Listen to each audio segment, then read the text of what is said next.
Hi, I'm Bart Herbison, Executive Director of the Nashville Songwriters Association, and this week a very special story behind the song for the Tennessean and Tennessean.com.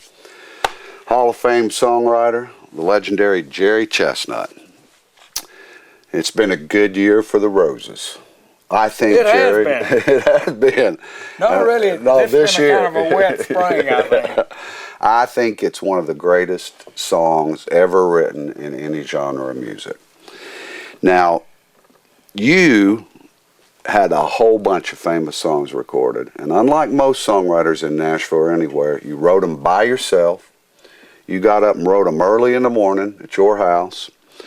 Do you remember the day that you wrote this legendary tune? A Good Year for the Roses was written in 71. I don't know the day, no. What inspired you? What inspired you that day? What was the idea? How'd that about the song? Yeah. That's a pretty good story. I lived out on the lake. I built a house out there and bought my brother on the lake. He told me I needed to be out there. He said it's prestigious to be out there. So I bought a lot on the lake and moved out on Lake Terrace Drive and hired this guy to build a house. And he put in the budget $5,000. Now, we're talking about a long time ago. That was a lot of money for landscaping, which is just going to put a row of something around the house. I didn't even know what it was. And I said, just leave that out of there, and I'll landscape it myself. And there's a sidewalk coming up through there, and so I went to I believe it was Newland Garden Center there, and bought a bunch of Jackson Perkins hybrid tea roses. And I put them all the way up that walk. And I did everything you're supposed to do and put cotton seed hulls and everything around them. And I had one I remember was a big Oklahoma. And that thing was red, almost black. It was so red. And it just did great. Had great big petals about 1/8 of an inch thick. And then that fall I trimmed them all back like you're supposed to. And the next spring I raked the cotton seed hulls back where that had kept them from freezing and so forth, and done everything you're supposed to do. And they grew up there in the bushes, and they got great big buds on them, nearly as big as a baseball. And then the bud just started falling off. So I called that garden center, and I said, what's wrong with these roses? The buds is falling off. And he said, Jerry, to be honest with you, we've had a wet spring. It's rained nearly every day, and roses don't like a lot of water. And he said, to be honest with you, it's just not been a good year for roses. So later on, I'm living out on the farm. I left there and bought a 117-acre valley farm out in between Jordan and Springfield. And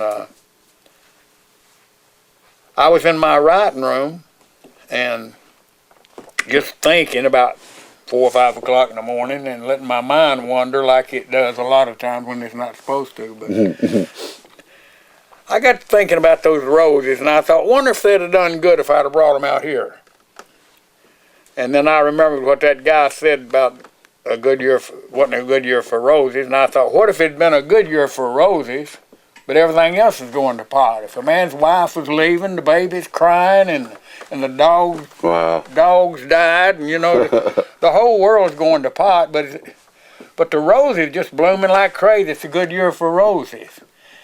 And I just started writing a song like that, and that's the way I wrote it. The guy, I think it'd probably make more sense now. In fact, I have rewritten it to where it's a girl's song, and the guy's leaving, and the baby's crying, and the woman's staying there, and that makes really more sense than the other way, I think. Well, it's just such a great idea, though. Everything else but these pretty roses. That's such a picture. It's such a metaphor for your heart.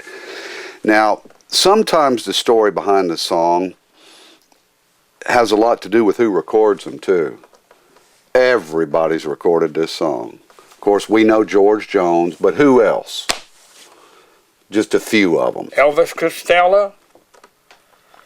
I started getting, after George had done it, he went #1, and I started getting telegrams that, congratulations on the Elvis Costello record. Well, let's talk about that for a minute. I called you up one day. This is one of my favorite moments ever, Jerry, in my life.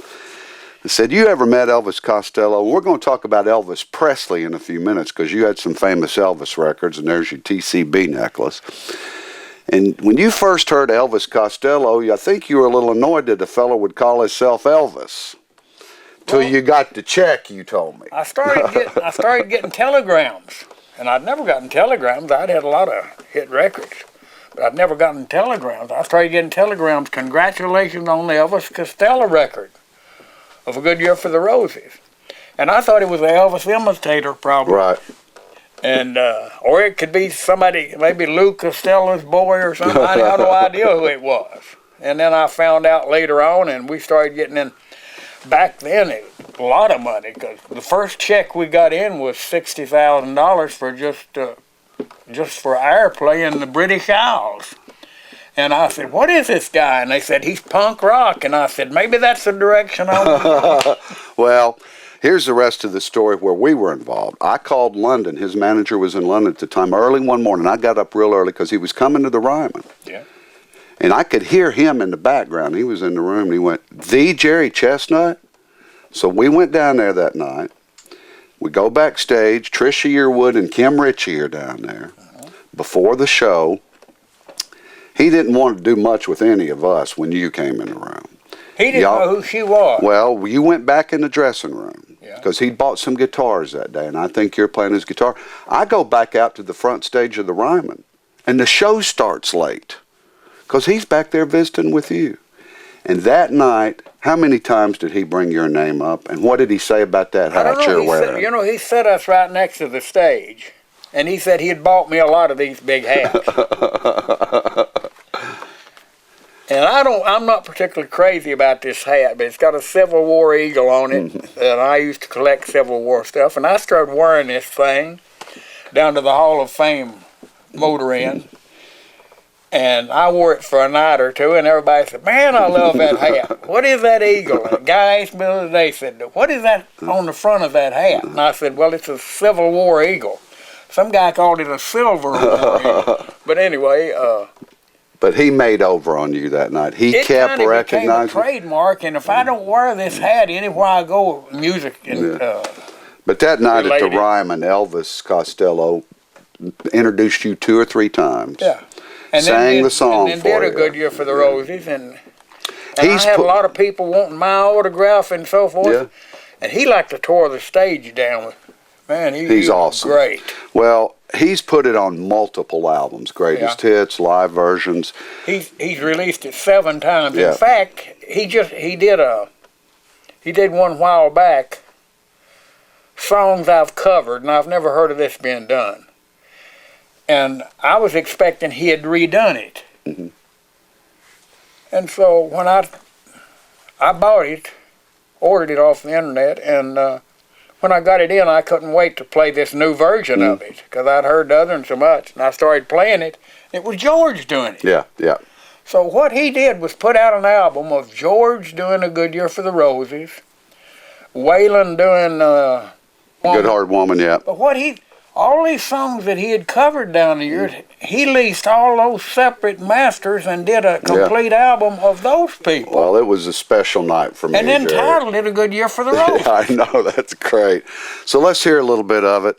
This week, the story behind the song, Hall of Fame songwriter, the amazing Jerry Chesnut. I'll and do one the of the bridge of it. One of the special songs in country music history. Very much right now. All right. It's been a good year for the roses. Many blooms still linger there.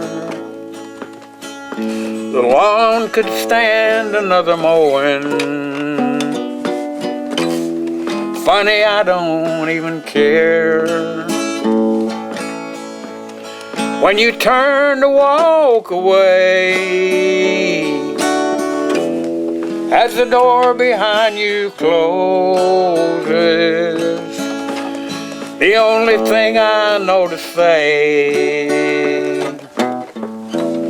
it's been a good year for the roses. And that's history this week for the Tennessean, Tennessean.com.